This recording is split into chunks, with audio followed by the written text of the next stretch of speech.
बदामसारखे ना माझे पण हाल झालेत. म्हणूनच विचार केला की आता थोडंसं स्वतःकडे लक्ष द्यायचं आहे. ह्या पहिलेसुद्धा डाएट प्लस प्रोटीन घेतलं होतं मी.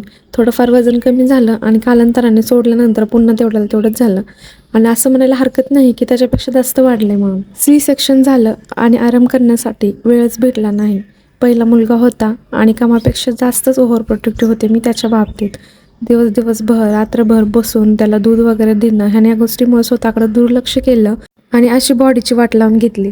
माझ्याकडे बघून मला जज करणाऱ्या लोकांना ह्या गोष्टी माहीत नसतात. खूपच तब्येत वाटली बाई तुझी, पोट किती मोठं दिसतं, का गं तू डबल प्रेग्नेंट आहेस का? असे बरेच प्रश्न माझ्याकडे बघून ना माझे जवळचे आसपासचे लोक मला विचारत असतात.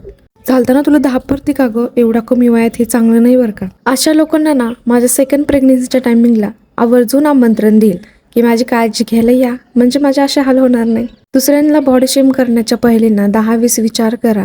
प्रत्येक जण खाण्यापिण्यामुळेच तब्येत वाढत नसते, त्यांचे काही मेडिकल प्रॉब्लेम पण असू शकतात. सो लोकांच्या तोंडाला आपण काही हात नाही लावू शकत. चला तुमच्यासोबत मी माझी रुटीन शेअर करते.